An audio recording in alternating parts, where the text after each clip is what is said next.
வணக்கம். மாரியப்பன் வானிலை அறிக்கை 2025 ஜூன் மாதம் 21ஆம் தேதி சனிக்கிழமை. வானிலை அறிக்கை. வானிலை அமைப்பு: பீகாரில் தாழ்வு சுழற்சி நிலை கொண்டுள்ளது. இந்த நிகழ்வு ஒரு நீண்ட சுழற்சியாக நிலை கொண்டுள்ளது. இந்த நிகழ்வால் வட உள் மாநிலங்களில் ஒரு பரவலான மழைப்பொழிவாக கிடைத்துக் கொண்டிருக்கிறது. பெரும்பாலும் மத்திய பிரதேசம், உத்தரப்பிரதேசம், பீகார், ஜார்க்கண்ட், புதுதில்லி இந்த மாநிலங்களுக்கெல்லாம் ஒரு நல்ல மழைப்பொழிவாக கிடைத்துக் கொண்டிருக்கிறது. மேலும் ஒடிசா, மேற்கு வங்கம், சத்தீஸ்கர், ஜார்க்கண்ட் இந்த மாநிலங்களுக்கும் நல்ல மழைப்பொழிவாக தென்மேற்கு பருவமழை ஒரு பரவலாக கிடைத்துக் கொண்டிருக்கிறது. இன்று மாலைக்கு பிறகு மேலும் ஒரு வளிமண்டல சுழற்சி வங்காளதேசத்திலிருந்து மேற்கு வங்கத்துக்கு வர இருக்கிறது. இதன் காரணமாக வருகிற நாட்களில் தென்மேற்கு பருவமழை சீராகவே இருக்க வாய்ப்புள்ளது. மேலும் ஒரு நிகழ்வு ஜூன் 24ஆம் தேதி வர இருக்கிறது. அந்த நிகழ்வு தொடர்ந்து ஜூன் 25, 26, 27ஆம் தேதி வரை ஒரு காற்று சுழற்சியாக நிலை கொண்டு இமயமலை ஒட்டியுள்ள மாநிலங்கள் வழியாக மேற்கு நோக்கி பயணிக்கும் என்பதால் வரக்கூடிய நாட்களில் தொடர்ந்து இமயமலை ஒட்டியுள்ள மாநிலங்களில் ஒரு நல்ல மழைப்பொழிவாக தென்மேற்கு பருவமழை அமைய இருக்கிறது. தென்மேற்கு பருவமழை கேரளா, கர்நாடகா, கோவா இந்த மாநிலங்களில் சீராக தொடர வாய்ப்புள்ளது. வரும் நாட்களை பொறுத்தவரை கணவாய் பகுதிகளுக்கும் முன்னேறி வந்து லேசான சாரல் மழை கொடுக்கும் விதமாக தென்மேற்கு பருவமழை வருகிற நாட்களில் அமைய இருக்கிறது.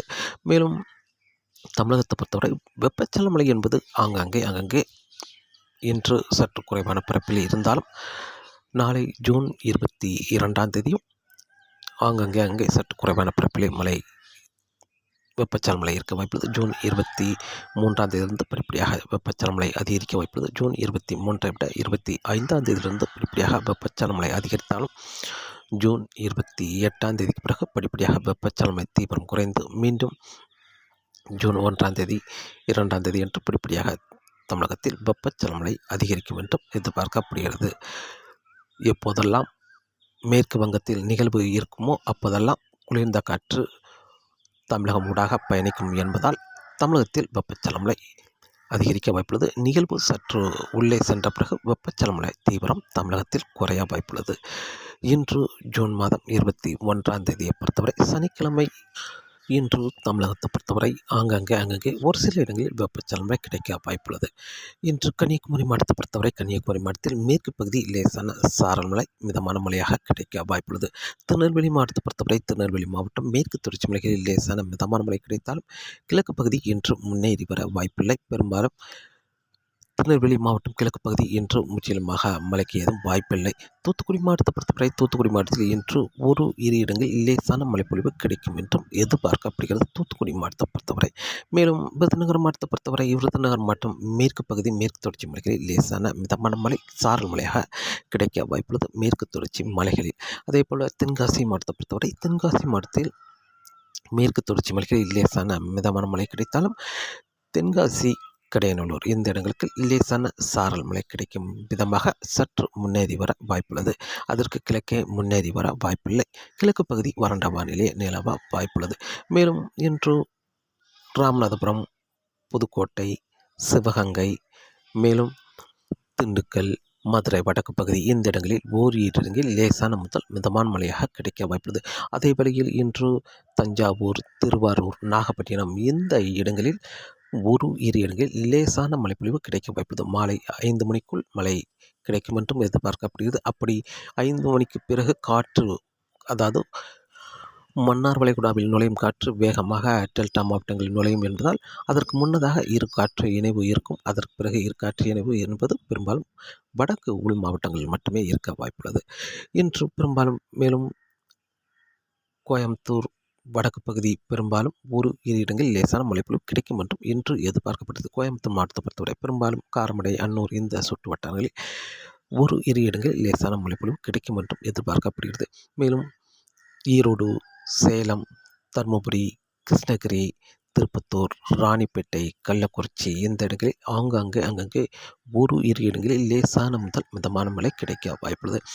இன்று சற்று கூடுதலான பரப்பில் மழை கிடைக்கும் இடம் பெரும்பாலும் வேலூர், காஞ்சிபுரம், சென்னை, திருவள்ளூர், செங்கல்பட்டு, விழுப்புரம், மேலும் மதுராந்தகம், கள்ளக்குறிச்சி இந்த இடங்களுக்கு அங்கே மழை கிடைத்தால் கிழக்கு பகுதி ஒரு கூடுதலான பரப்பில் மழை கிடைக்க வாய்ப்புள்ளது. சென்னை ஒட்டியுள்ள மாவட்டங்கள் கடலோரங்களில் மட்டுமே. மேலும் இன்று புதுச்சேரிக்கு வடக்கு பகுதி சற்று கூடுதலான மழைப்பொழிவு கிடைக்க வாய்ப்புள்ளது. அதற்கு மேற்கு பகுதி திருவண்ணாமலை, கும்பகோணம், நெய்வேலி இந்த இடங்களில் இரு இடங்களில் லேசான மிதமான மழை கிடைக்க வாய்ப்புள்ளது.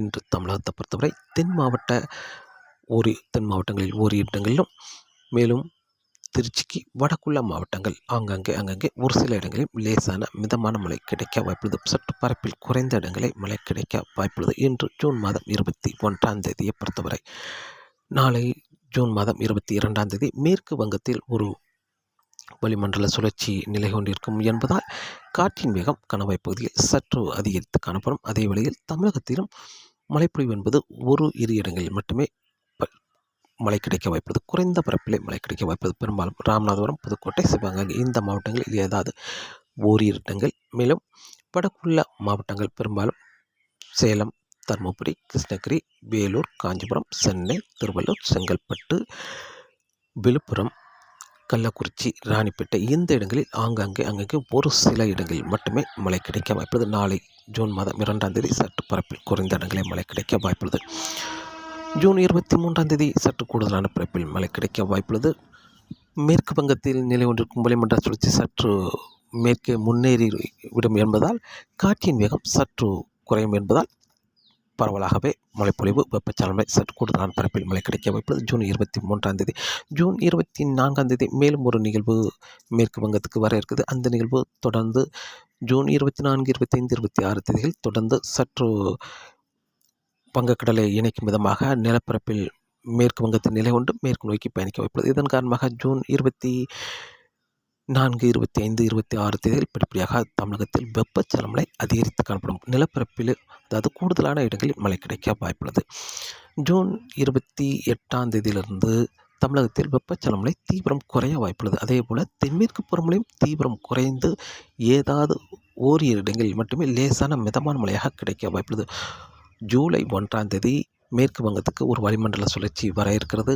அந்த நிகழ்வு ஜூலை 2ஆம் தேதி சற்று தீவிரமடைய வாய்ப்புள்ளது. ஜூலை 3ஆம் தேதி அந்த நிகழ்வு ஒரு காற்றழுத்த தாழ்வு பகுதியாக தீவிரமடைந்து ஆழ்ந்த காற்றழுத்த தாழ்வு பகுதி ஒரு தாழ்வு மண்டலமாக தரையிலேயே தீவிரமடைந்து ஜார்க்கண்ட், பீகார் வழியாக மேற்கு நோக்கி பயணிக்கும் என்பதால் தென்மேற்கு பருவமழை சீராகவே இருக்க வாய்ப்புள்ளது. வரக்கூடிய நாட்களை பொறுத்தவரை காற்று முழுமையாக பெரும்பாலும் ராஜஸ்தான், குஜராத், மகாராஷ்டிரா இந்த வழித்தடத்திலே முழுமையான காற்று பயணிக்கும் என்பதால் கேரளா, கர்நாடகா இந்த மாநிலங்களுக்கெல்லாம் வருகிற நாட்களில் தென்மேற்கு காற்று குறைவான காற்றாக வெப்ப நீராவி காற்று கிடைக்கும் என்பதால் சீராகவே இருக்க வாய்ப்புள்ளது. தென்மேற்கு பருவமழை கேரளா, கர்நாடகா, கோவா வரை. அதற்கு வடக்கே சற்று தீவிரமாக இருக்கும் என்றும் எதிர்பார்க்கப்பட்டு உள்மாநிலங்களும் தென்மேற்கு பருவமழை சற்று தீவிரமாகவே இருக்க வாய்ப்புள்ளது. தமிழகத்தை பொறுத்தவரை வரும் நாட்கள் படிப்படியாக வெப்பச்சலனை அதிகரித்தாலும் ஜூன் 25ஆம் தேதி முதல் பரவலாக மழைப்பொழிவு கிடைக்க வாய்ப்புள்ளது. காற்று பகுதியை தவிர்த்து மற்ற மாவட்டங்களுக்கு சற்று கூடுதலான பரப்பில் மழை கிடைக்க வாய்ப்புள்ளது. ஜூன் 29ஆம் தேதியிலிருந்து தமிழகத்தில் வெப்பச்சலனை தீவிரம் குறைந்தாலும் மீண்டும் ஜூலை 1ஆம் தேதி முதல் படிப்படியாக அங்கே வெப்பச்சலனை தொடர்ந்து நீடிக்கும் என்றும் எதிர்பார்க்கப்படுகிறது. லேசான மிதமான மழையாக தொடர வாய்ப்புள்ளது. காற்றின் வேகத்தை பொறுத்தவரை காற்றின் வேகம் வரக்கூடிய நாட்களில் சற்று அதிகரித்தே காணப்படும். அதிகபட்சம் வங்கக்கடல், மன்னார் வளைகுடா 40 முதல் 50 கிலோமீட்டர் வரை காற்றின் வேகம் இருக்க வாய்ப்புள்ளது. இடையிடையே 60 கிலோமீட்டர் வரை காற்றின் வேகம் இருக்க வாய்ப்புள்ளது. அதேபோல் வங்கக்கடலில் காற்றின் வேகம் அதிகரித்து காணப்படும். 35 முதல் 45 கிலோமீட்டராகவும் மணிக்கும் 45 முதல் 55 கிலோமீட்டர் வரை காற்றின் வேகம் இருக்க வாய்ப்புள்ளது. இடையிடையே 60 கிலோமீட்டர் வரை காற்றின் வேகம் வங்கக்கடலிலும் இருக்க வாய்ப்புள்ளது. மாலை நேரங்களில் மட்டுமே காற்றின் வேகம் சற்று வலுவாக இருக்க வாய்ப்புள்ளது. மீனவர்களுக்கு மீன்பிடிக்க மாலை நேரங்களில் சற்று அச்சுறுத்தலாக இருந்தாலும் இம்மாத இறுதியில் அதாவது ஜூலை 1ஆம் தேதி ஒரு வளிமண்டல சுழற்சி வர இருக்குது. அந்த நிகழ்வு ஜூலை 3ஆம் தேதிக்கு பிறகு சற்று தீவிரமடையும் என்பதால் அந்த நிகழ்வு ஒரு காற்றழுத்த தாழ்வு மண்டலம் வரை தீவிரமடையும் என்பதால் ஜூலை 1ஆம் தேதிக்கு பிறகு காற்றின் வேகம் சற்று அதிகரிக்க வாய்ப்புள்ளது. கணவாய் பகுதிகளிலும் மேலும் வங்கக்கடல், மன்னார் வளைகுடா, குமரிக்கடலிலும் காற்றின் வேகம் சற்று அதிகரிக்க வாய்ப்புள்ளது. ஜூலை 1ஆம் தேதிக்கு பிறகு மீனவர்களுக்கு மீன்பிடிக்க சற்று சவாலாகவே இருக்கும் என்றும் எதிர்பார்க்கப்படுகிறது. ஜூலை 1ஆம் தேதிக்கு பிறகு தொடர்ந்து வானிலை அறிக்கை கேட்டு பயன்பெறுங்கள். மீண்டும் சந்திப்போம். நன்றி, வணக்கம்.